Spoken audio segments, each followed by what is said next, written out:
Hello दोस्तों, welcome to another video. क्या आपने doctor strange in the multiverse of madness देखी है?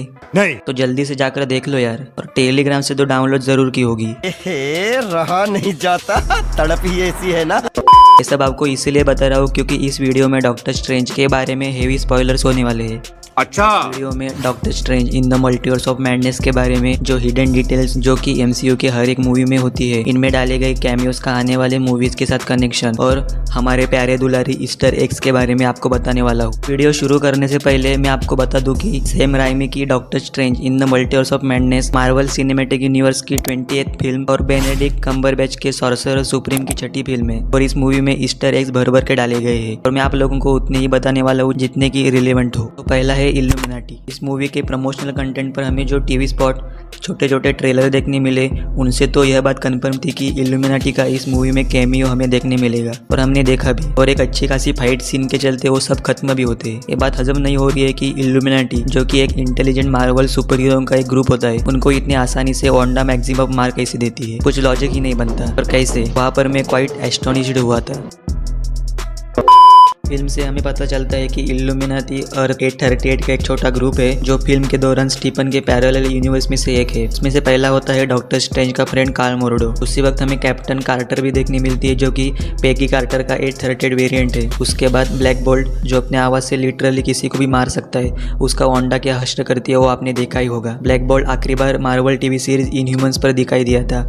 उसके बाद मारिया राम्ब्यू, जो कि कैरल डेनवर्स की BFF थी, वो इस दुनिया में कैप्टन मार्वल बनी है। और फॉक्स की एक्स-मेन फिल्मों के नेता प्रोफेसर चार्ल्स जेवियर भी हमें देखने मिलते हैं। इल्यूमिनाटी का छठा मेंबर, हालांकि फैंटास्टिक फोर के रीड रिचर्ड्स का नया MCU वेरिएंट है, जिसे यहाँ जॉन क्रासिंस्की ने प्ले किया है, जिसे मार्वल स्टूडियोज ने लगभग बहुत पहले कैप्टन अमेरिका के रूप में कास्ट किया था। क्या इसका मतलब यह है कि क्रासिंस्की मार्वल की आने वाली फैंटास्टिक फोर फिल्म में रिचर्ड्स की भूमिका निभाएंगे?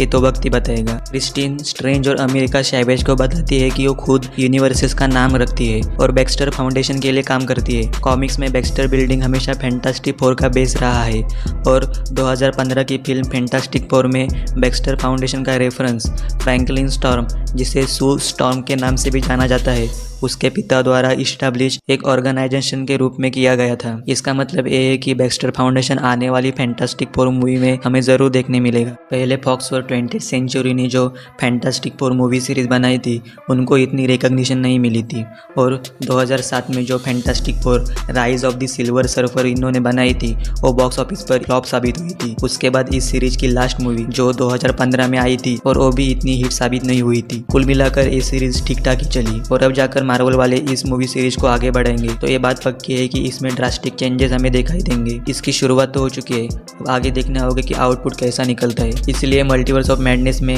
हमें केवल प्रोफेसर जेवियर्स नहीं मिलते, हमें उनका एक वेरिएंट मिलता है जो एक होवर कुर्सी में घूमता है, जो ऐसा लगता है कि ये probably popular animated X Men TV series से लिया है जो 1992 से लेकर 1997 तक चली थी। ये एक क्लासिक एनिमेटेड टीवी सीरीज थी जो आपको बहुत पसंद आएगी। इस बीच ब्लैक बोल्ट के सूट में हमें एक अपग्रेड मिलता है। जो इस कैरेक्टर को पहले देख रहे हैं उनको थोड़ा सा सिली लग सकता है, लेकिन जो कॉमिक बुक के फैन हैं उनको बहुत पसंद आने वाला है। जब हम इल्यूमिनाटी से मिलते हैं तो हमें कैप्टन कार्टर के रूप में हेली एटवेल का पहला लाइव एक्शन अपीयरेंस मिलता है, जिसे पहले व्हाट इफ में हमने देखा था। स्टीव रॉजर्स के बजाय सुपर सोल्जर सीरम इंजेक्शन लगाने के बाद पेगी कैप्टन कार्टर बन गई। कॉमिक्स में कैप्टन अमेरिका एक समय में इल्यूमिनाटी का सदस्य भी था। इल्यूमिनाटी गार्ड के रूप में जिन रोबोट का उपयोग करते हैं वो आपने कहीं तो देखे जरूर होंगे। ऐसा इसलिए है क्योंकि वो robot Avengers age of Ultron के अल्ट्रॉन बॉट्स का एक पैरेलल वेरिएंट है। दो अलग अलग किताबें हैं जो फिल्म की कहानी को आगे बढ़ाती है। इन दो बुक्स की बदौलत कहानी हमें थोड़ी सी तो रिलेवेंट लगती है। पहला है डार्क होल्ड, इसके राइटर का नाम एल्डर गॉड चैथन होता है और ये एक बड़ी सी शक्तिशाली किताब है जो काले जादू के मंत्रों से भरी पड़ी है और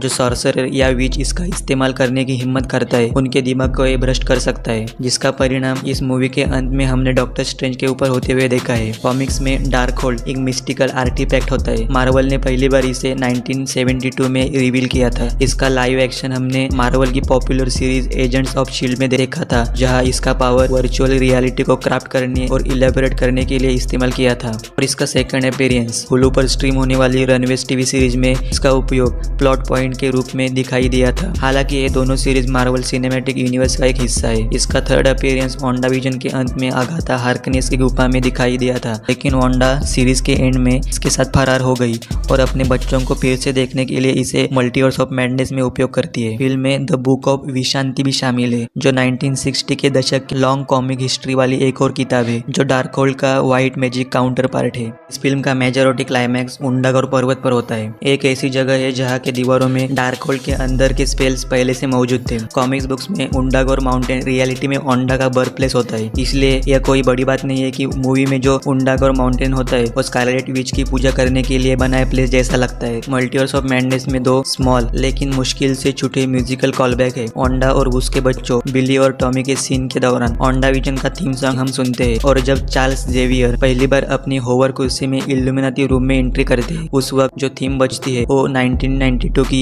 एनिमेटेड एक्समेन सीरीज से लिया गया म्यूजिक है। जब डॉक्टर स्ट्रेंज और अमेरिका दूसरे ब्रह्मांड की क्रिस्टिन से मिलते हैं तो क्रिस्टिन कहती है कि पृथ्वी को अर्थ 616 के रूप में जाना जाता है। कॉमिक्स में अर्थ 616 को प्राइम यूनिवर्स के रूप में भी जाना जाता है, और यह वह जगह है जहाँ एवेंजर्स और अदर एमसीयू कैरेक्टर से जुड़ी सभी कहानियां होती है। और एंड में पहले पोस्ट क्रेडिट सीन में हम चार्लिज थेरॉन से क्लिया के रूप में मिलते हैं। कॉमिक्स में क्लिया डॉक्टर स्ट्रेंज के साथ मिलकर काम करती है और दोनों की शादी भी हो जाती है। क्लिया एक तौर पर पृथ्वी और डार्क डायमेंशन की सॉर्सरर ऑफ सुप्रीम होती है।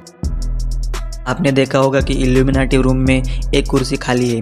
प्रोबेबली एक कुर्सी टॉम क्रूज के आयरन मैन की हो सकती है। एमसीयू वालों ने जो 40 मिनट का इस मूवी में कट लगाया है, उससे यह बात तो कन्फर्म है कि हमें टॉम क्रूज के आयरन मैन से आने वाली फैंटास्टिक फोर मूवी में मुलाकात ज़रूर होगी।